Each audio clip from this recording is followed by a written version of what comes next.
Judge, you said you'd give her anything if she aborted the baby, so why'd you call the prosecutor on her? What did she do wrong? Sir, you're a criminal, Judge, is what you did criminal? Wait, let's start in the middle of this story. Two people from work hook up, they make a baby. It happens, but in this case, they're not colleagues. She stood in his courtroom as a complaining witness in a child support case against her ex, and he was the judge deciding the case. That's creepy, and it's probably illegal. Hot dog. Yep, that's me. You remember Third Circuit Court Judge Wade McCree, the buff barrister we caught back in April texting nude pics of himself to a female bailiff? Yeah, no shame in my game. His performance was so bizarre that the Michigan Supreme Court took the highly unusual step of censuring him for bringing shame to the profession and acting like a total McCreep. She said she got it from me? Is that through him or she told you? Through him. Oh, so it's still hearsay. Oh.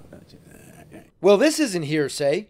In the middle of the judge's Supreme Court investigation, His Honor met up with her, Janine Lachey Mott, a woman who had dragged her ex-boyfriend into court on felony charges that he was ducking out on his child support. I met him as a litigant, a complaining witness in his courtroom, and he stayed around after the case was over, and that's when the second half of the flirting started, and we went from there and our relationship picked up. It went from being a summer fling and just something to do to falling in love, promises of marriage, me getting pregnant, us buying a house together, name it. Things move fast, Janine says. McCree told her his marriage was loveless.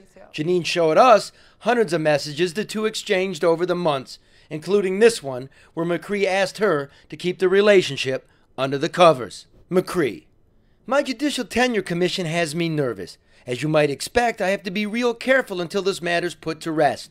You are the complaining witness on a case that is before me.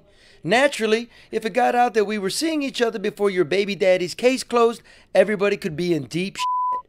Why you want to spend time with a man like me remains a mystery. But if you'll have me, then as Bill Withers said, use me up. Smooches. The text came from McCree's phone number. He still has that number, and this is his voicemail. Judge McCree, it's Charlie LaDuff. I'm needing to talk to you. That's them at a Wolverines game. And that's a check he wrote from his dead mother's estate to help her pay for the house. And these are texts between the two, plotting the punishment of Janine's ex, McCree. Okay, the math will be based on his failures since being placed on probation. But if you're right, the threat of jail will loosen his purse strings. Janine: okay, so let's go with what you proposed. Go to jail 150 days, release upon payment of $1,500, or get a tether and bring back within 30 days $2,500 or serve 9 months. Bonus: pay within 30 days, remove tether. Now back to us. What are we going to do after court Thursday? Janine's ex got tossed in the can, but justice was equal here because Janine's ex got a jail bed and Janine got the judge's bed. Listen to what she says they did after court. The day of, we then go to his chambers as usual, whether I leave out the front door and he lets me up the back, but in chambers all of the time. What, sex? Yes. We have sex in his chambers very often. Like on his desk? On his desk, in the chair, the couch, you name it. Fox 2 legal analyst Charlie Langton says this whole court's out of order. This judge just got a little invitation from the Supreme Court to, hey, be a good judge just a little while ago, and he couldn't do that. Now, if there are charges, and I suspect there will be charges, certainly ethical charges, if not criminal charges, but the Supreme Court may get a second crack at this judge. That's what the ex says, and he's no lawyer. Look at this. I mean, it's basically telling, he's basically listening to her to set me up. It's set up. I can't believe this, man. This is my life right here. They played with my life. They played with my life.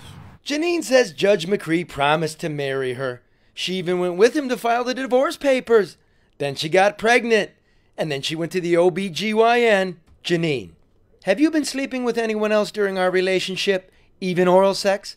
I'm asking now because they are going to run the test to know if the baby's at risk. And I'd rather hear it from you if I do. McCree: you have been my only partner since we encountered each other. So it was supposed to be happily ever after. Until, she says, McCree got cold feet.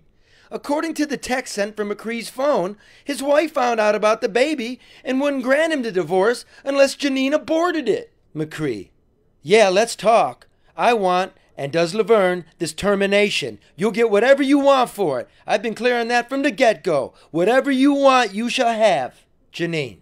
Oh no, you act like I'm holding this over you. You asked me to get the abortion to help you in your divorce case. What do you think people will think of you when they hear this? I'm sure the same thing I would think watching the news story, that she knew what she was getting into messing with a married man. And that's pretty much it. She should have never got involved. She should have known he wasn't going to leave, the typical. And that's why it was a fling, something to do for the summer. And it turned into more with his promises. And of course, I believed him with everything his actions. Showed me that he was leaving, he filed for divorce. I mean, it was nothing to say that we weren't moving forward. Are you going to keep the child? Yes. I never wanted to have the abortion in the first place. So why did this woman come to us? Because last week, Judge McCree went to the Wayne County prosecutor, claiming Janine was stalking and extorting him.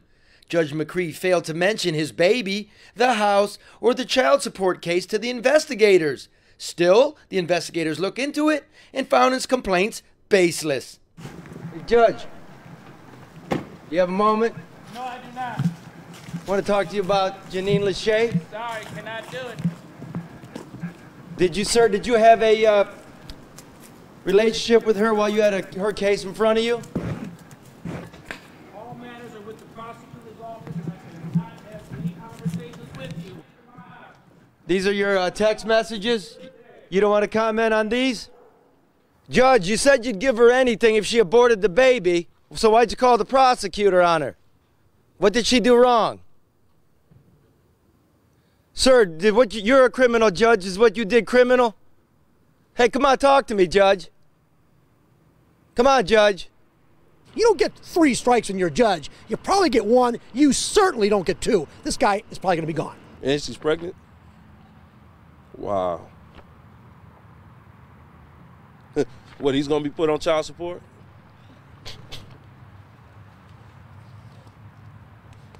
Wow.